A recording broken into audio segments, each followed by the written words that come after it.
Welcome to F1 Coffee Corner, Full Beans. I'm your host as always, Terry, and I'm here to keep you up to date with all of the unbiased, hard-hitting Formula 1 news.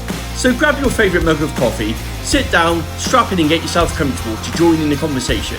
Because this is F1 Coffee Corner. This is Full Beans, the must-have podcast for all Formula 1 fans. Welcome back to F1 Coffee Corner, Full Beans the podcast.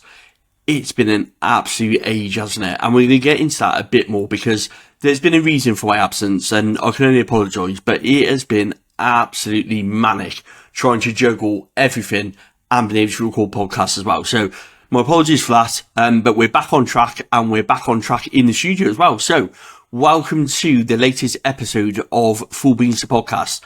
What are we going to get up to in this episode? Well, we're going to have a quick discussion over, where I've been and what I've been up to. And then for the coffee corner, we're going to be talking about Mercedes development and what to expect from that. Because whichever way you look at it, it's exciting times for Formula 1. Come this weekend, come Imola, and what's about to come out of that Mercedes garage, that's for sure. And then we're just going to finish off with our normal roundup of news and what to look forward to. So with all of those things in mind, let's sit down, strap in, and let's give this week's episode some full beans.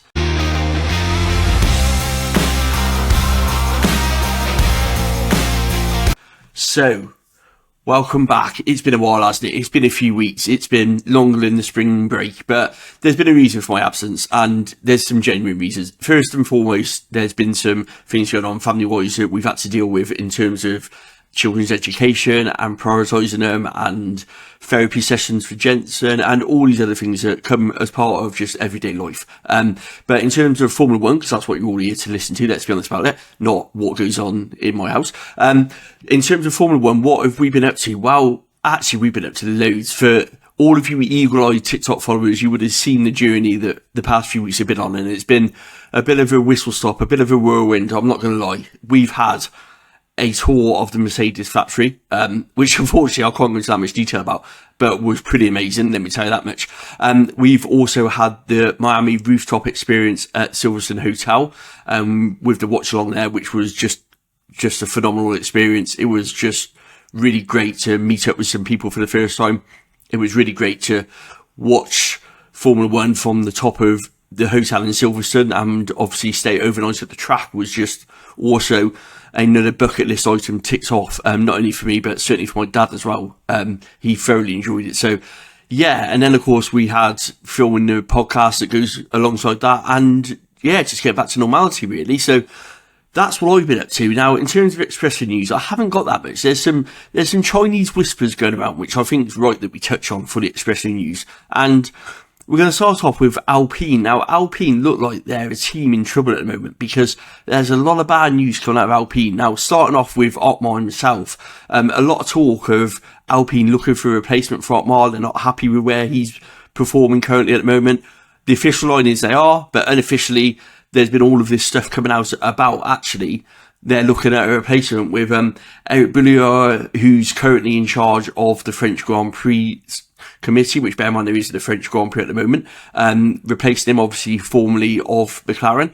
And then also there's been the latest whispers about a driver change and Alpine not happy with Esteban Ocon and looking at potentially Carlos Sainz. Now, we know that Carlos is in a contract in 2024, but we also know that the 2024 drivers market is going to be a massive shake-up. So could Carlos fancy a move back to Alpine / Renault?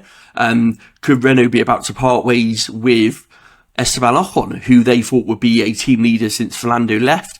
And yeah, it's just an interesting one. And the final one, which seems to be going around in terms of drivers, is Williams. Now, it seems that Williams are not overly happy with Logan Sargent currently, and that they're looking at potential replacements. Now, it's been widely known that Toto is pushing for Mick Schumacher, which I actually called for the Williams role before he joined Mercedes development, to go to Williams as a driver to replace Logan Sargent.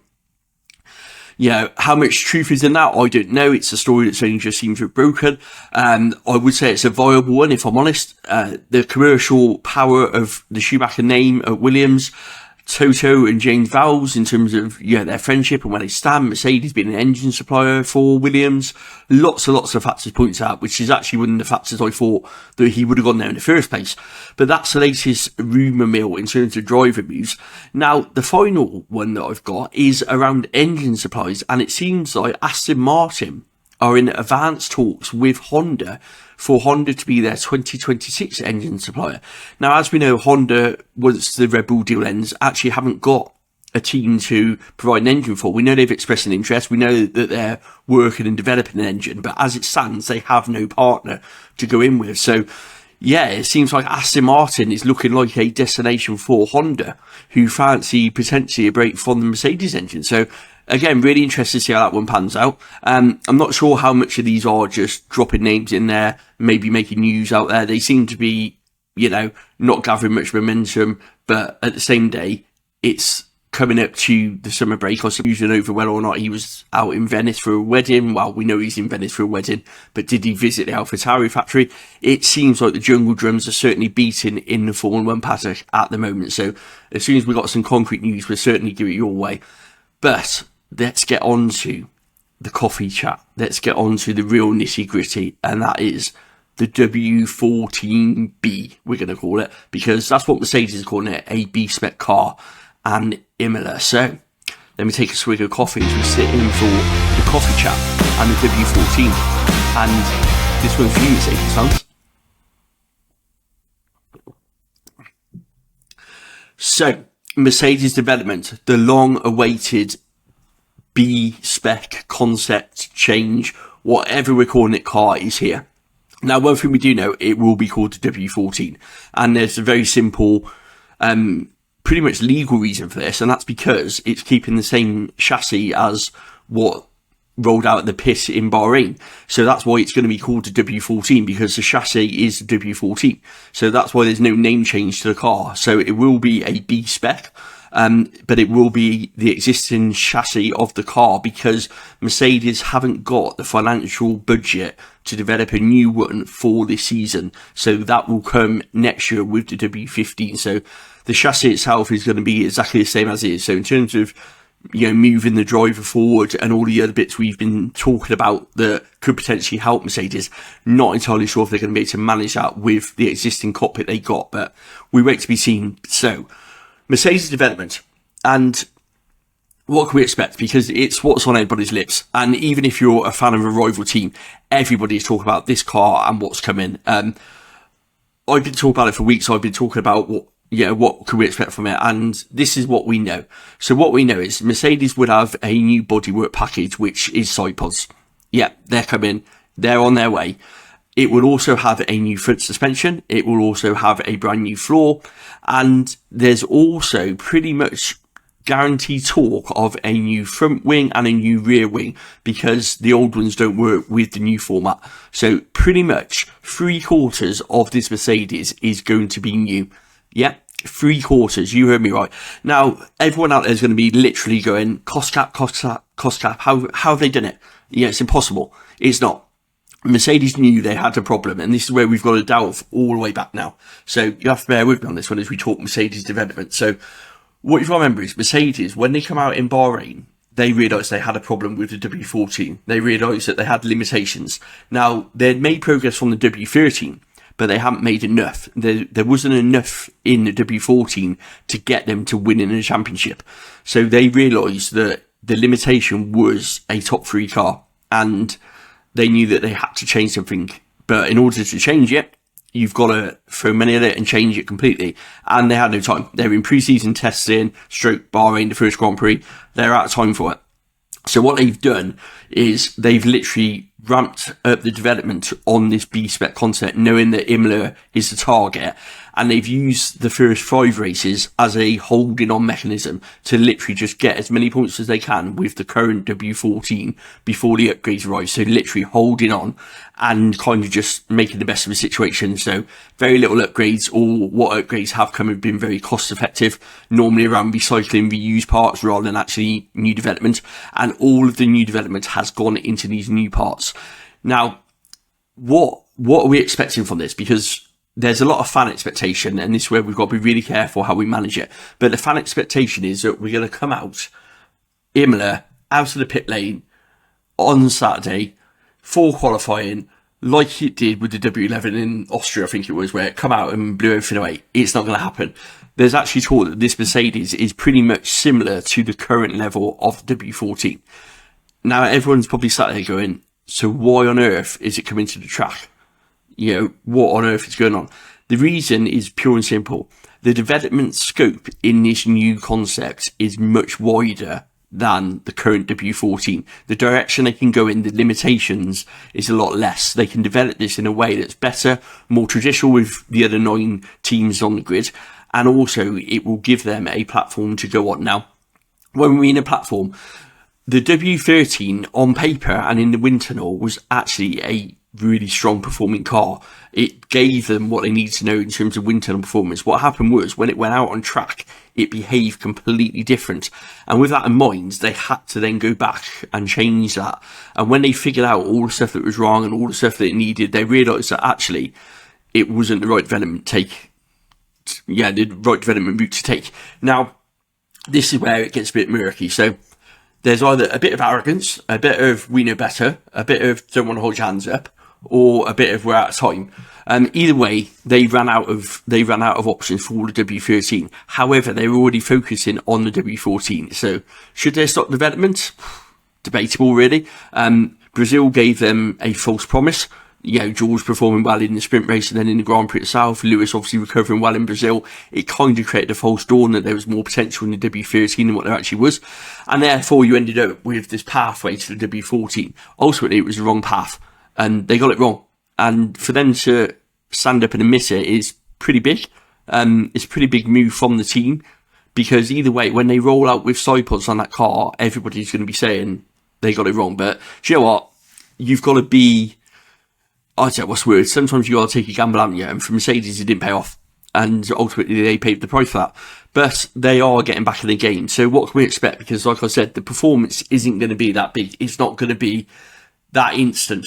But what it's going to do is it's going to correlate the wind tunnel. What I mean by that is they know how that car should be performing on track according to the wind tunnel and the simulations. What they're looking for from Imola is that it matches, that all of the new parts, all of the new data, all of the new wind tunnel collaboration that they've done, everything is spot on to what it should be. So what they're looking for when it hits the track is it behaving the way it should do? Now, by behaving, I mean it's giving them that same data back. If it is, happy days. If it's not, then, as I've said before, Mercedes could be in a world of trouble if they've got this wrong as well. I don't think they have. I think they've got over the wind tunnel problems. I think they're in a process that they've gone through to get this car to where it is. I think they're very confident in it's going to deliver the same as the wind tunnel. They're not expecting it to be a championship winning car at the blocks. They're expecting it to be a platform. And what I mean by that also is the W13 and 14 is really hard to hone in on the performance. Is really hard to get that setup right. The slightest tweak just throws it out completely. And what they want is that stability that allows them to start lowering the downforce, tweaking the wings, you know, really getting into the nitty gritty rather than just reacting to this behaviour that the no side pod concept, the floor, and the W13/14 currently gives them.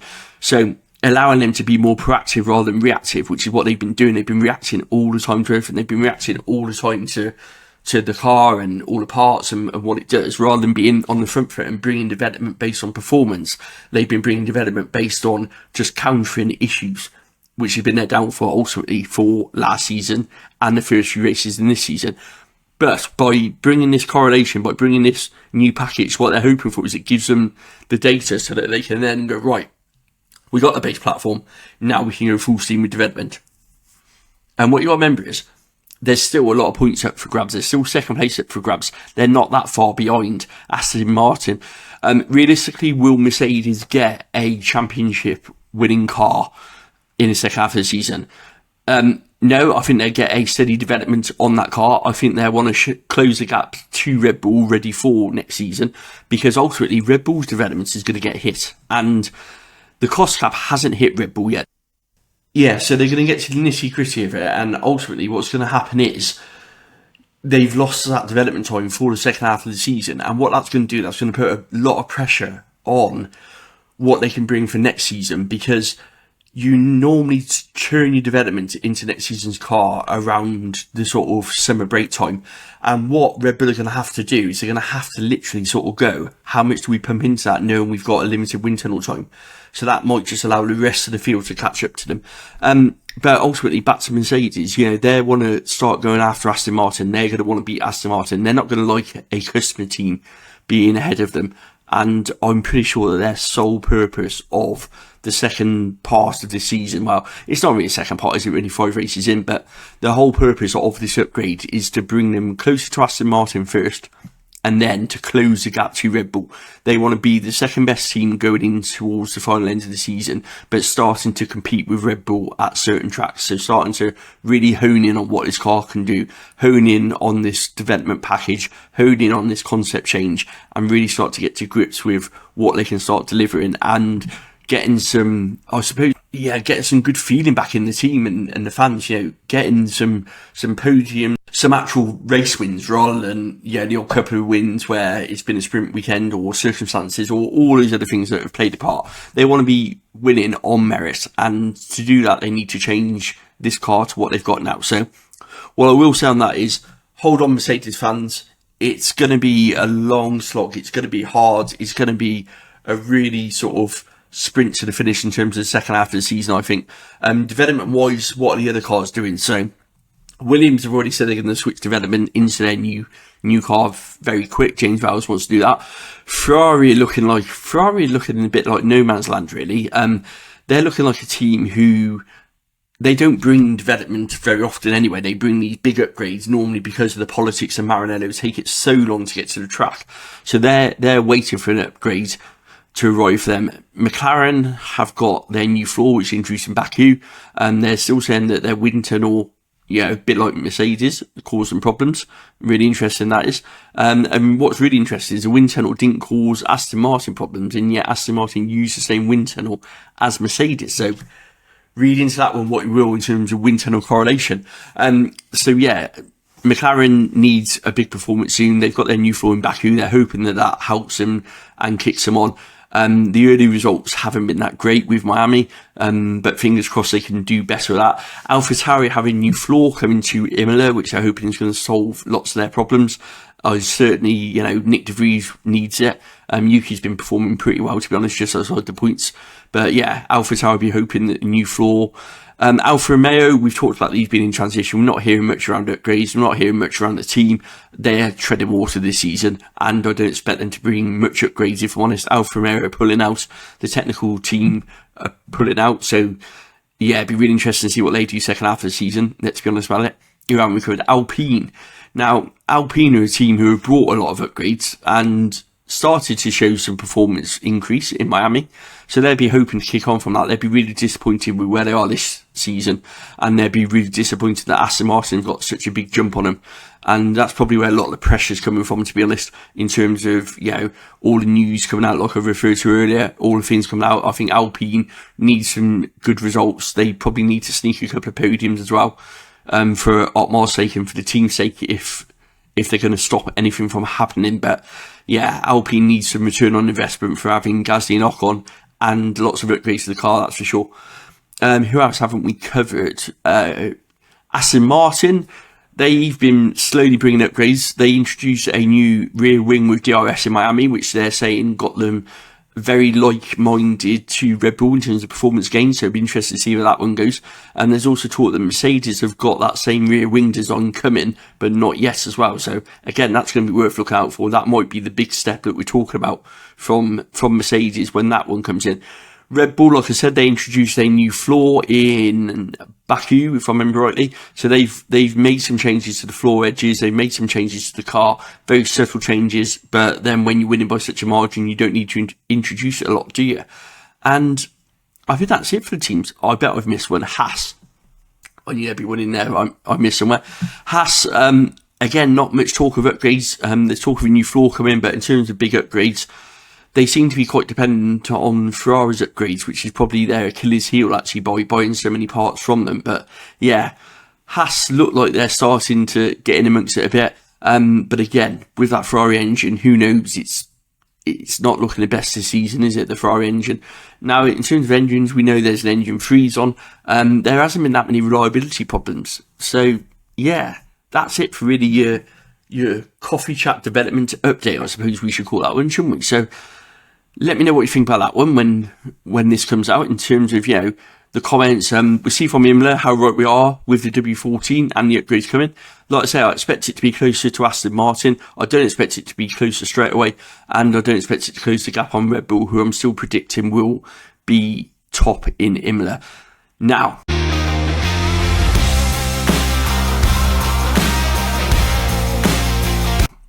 before we finish off with the final part of the podcast, the one thing that is coming to Imola is the new qualifying tyre rules.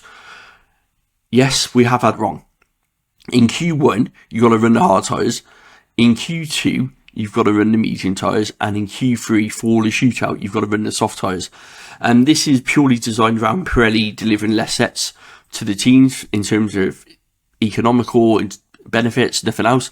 And what I will say with this is, the only thing where I can see it shaking it up is, I suppose, if a team doesn't qualify in the top 10, they're technically going to have an extra set of tyres available to them.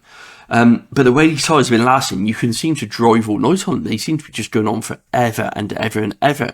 Now, Pirelli are introducing new tyres from Silverstone onwards, and the teams are getting test sets in Spain for that reason. And they're bringing forward basically the 2024 compound early, calling it to do with the load and the stress that's being put under the tyres. It's a lot more than what the simulations were showing. But ultimately, we need something to shake it up, because this tyre strategy at the moment is absolutely just mind-numbing. It's just boring. It's just terrible. It's not helping the teams. It's certainly not helping the race as a sport in general. I think we've had 2 or 3 races where you could literally do the whole race on the hard tyres. And also, it's just affecting performance of cars. It didn't make any sense when Max is hunting down Checo on hard tyres that are new hard tyres compared to Checo's medium tyres. You can understand it if it's at the end of the stint and the hard's got more tread and more life on it. But when it's like the middle of the stint, he shouldn't have been chasing him down like he was. It just doesn't make any sense. So hopefully Pirelli are going to look at that. Hopefully they change the tyre compounds in terms of what's available. We know they've got lots of compounds available to them. So it's not just the 3 tyres they bring. They can mix that up a bit. And hopefully they'll do a bit more around that, as well as introducing new tyres, so we can actually get some racing back on track. Because it's been a bit, even though we saw lots of overtakes in Miami, a lot of them weren't very exciting. It wasn't the best race, was it? Let's be honest about it. So yeah, with that in mind, a bit of a short one. It's a bit of a whirlwind one. I just wanted to get this one out there before Imola. In terms of what's coming up for me, there's actually quite a bit coming up. So if you are a fan, and you do follow the podcast, there's quite a few of you already do, and thank you from the bottom of my heart, because it means the world that people are actually subscribing. That's a hint that if you haven't already, hit that subscribe button so this can drop into your phone, drop into your computer, car stereo, wherever you listen to it to. If you subscribe, you'll be the first to know when a new episode drops. Especially with my notoriously time scheduling, I'm not consistent like that, so I like to surprise people by dropping a podcast whenever. So if you could hit that subscribe button, really appreciate it. And in terms of what's coming up for me personally, so I'm going to be appearing on a couple of more podcasts which aren't my own, so keep an eye out for those. I'm not going to tell you which ones they are. I'm going to let you follow the social media. So if you haven't already, hit that follow button on TikTok, Facebook and Instagram. I'm on those ones as well, so find out where I'm going next. But yeah, I'm going to guest appear on a couple of podcasts, and also don't forget that we've also got Fans Talk F1, which I film with Matt after every single race. So where we do the race debrief, where you can join in, you can be interactive in amongst it, you can put your comments in, we can discuss it. It's a real, filming a podcast live is a real different sort of setting where you can be involved in it, you can get your questions across. So if you haven't already, normally sort of in the evening after a race, click on there, TikTok live, film it. We have got our own TikTok page on there, which is ironically named Fans Talk F1. If you haven't already, please hit that one. I'm trying to get that one up to 1,000 followers so we can go live on it. If not, there's mine, which is obviously F1 Coffee Corner, and Matt's, which is F1 Matt's on there as well. So follow them all, hit that follow button, and yeah, you'll be able to see when we're posting, when we're filming, and come in, say hi, have a chat, drop your question in, be part of a different way of filming the podcast. So with that in mind, I'm going to wrap this episode up. And like I say, it won't be as long till the next one. I'll try and be a lot better at it, but we've got a triple header coming up, so there's going to be unfortunately lots of me on podcasts and lots of me talking. So yeah, hopefully you're a fan of that. If not, we might have a problem. But seriously, like I said earlier, every single one who listens to these podcasts, watching these videos, subscribe, likes, do all these things that do, it means the absolute world to me, because ultimately, I'm just a guy in a kitchen who likes talking Formula One, and it's mind-blowing to think that so many people actually, want to listen to it and want to engage with it. So all I will say is, please, hit those buttons. Let me know what you think in the comments of these, what you'd like to see, what I could do better, and we'll chat soon. Thanks again for listening. Catch you all soon.